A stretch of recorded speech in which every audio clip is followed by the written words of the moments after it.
Money is not the only form of wealth. پیسہ ہی صرف دولت نہیں ہے. دولت 5 قسم کی ہوتی ہے. دولت 5 قسم کی ہے. There are 5 types of wealth. Number 1 health, صحت. نمبر 2 ٹائم، وقت. نمبر 3 ریلیشن، رشتے. Number 4 age, wisdom and experience. یہ جو وقت کے ساتھ تجربہ آتا ہے یہ بھی دولت ہے. اور 5ویں دولت پیسہ ہے. یہ 5 دولت اپنی اپنی حیثیت ہے، ان کی اپنی اپنی اہمیت ہے. اگر پیسہ تمہیں باقی 4 قسم کی دولت کے پاس نہیں نہ لے کے جا رہا تو نقصان ہوگا. تم صرف ایک قسم کی دولت دیکھتے ہو، اس کے پاس پیسہ بہت زیادہ ہے تو چڑ جاتے ہو، حسد میں آ جاتے ہو. میں ایک ایسے بندے کو جانتا ہوں جس کے پاس $1 ملین ہے. $1 ملین.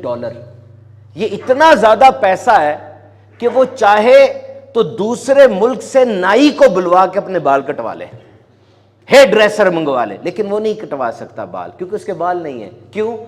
اس کو کینسر ہے، کیمو تھراپی ہو رہی ہے، بال کاٹ دیتے ہیں، اس میں ریڈیشن لگ رہی ہے، سرجری ہو رہی ہے. $1 ملین ہے اس کے پاس. وہ چاہے دنیا کے سب سے بڑے کھانا پکانے والے شیف کو بلوا لے اور بلوا کے کھانا پکوا لے، لیکن وہ کیا پکوا کے کھانا کرے گا بھائی؟ وہ کھا ہی نہیں سکتا. وہ تو صرف گولیاں کھاتا ہے اور سوکھی ڈبو روٹی کھاتا ہے. وہ چاہے دنیا کی سب سے مہنگی گاڑی بنوا لے، کسٹمائز، میری مرضی کی لیمبورگینی بناؤ، میں کہتا ہوں اس طرح کی بینٹلے بنواؤ، لیکن وہ نہیں کر سکتا. کیا کرے گا؟ وہ تو صرف اسٹریچر پر یا ویل چیئر پر ایک کمرے سے دوسرے کمرے تک جاتا ہے. تو اس کے پاس دولت کی ایک قسم ہے، وہ کیا ہے؟ پیسہ. ٹھیک کرائے. اس کے پاس دولت کی ایک قسم ہے، وہ کیا ہے؟ پیسہ. اور آپ کے پاس دولت کی دوسری قسم ہے، بال کٹوا سکتے ہیں نا، ادھر ادھر گھوم سکتے ہیں، جو چاہے کھا سکتے ہیں. تو شکر ادا کریں اللہ کا. اے اللہ میں بھی دولت مند ہوں، اے اللہ میں بھی دولت مند ہوں، تیری عطا سے میں بھی دولت مند ہوں. قارون، حامان اور فرعون پیسے کے لحاظ سے بڑے دولت مند تھے، لیکن دولت کو ہینڈل نہیں کر سکے. سمجھ رہے ہیں؟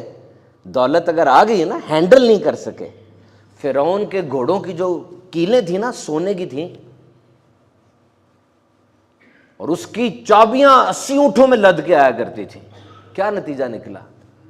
کہا قیامت کا دن ہوگا، یہ کافر ریکویسٹ کرے گا، عرض کرے گا مالک کاش میں مٹی ہو جاتا، مٹی ہو جاتا. جو اب ہمیشہ دوزخ میں رہنا ہے کیونکہ بے ایمان ہوں، کاش میں مٹی ہو جاتا. یہ اتنی دولت والے یہ تمنا کریں گے.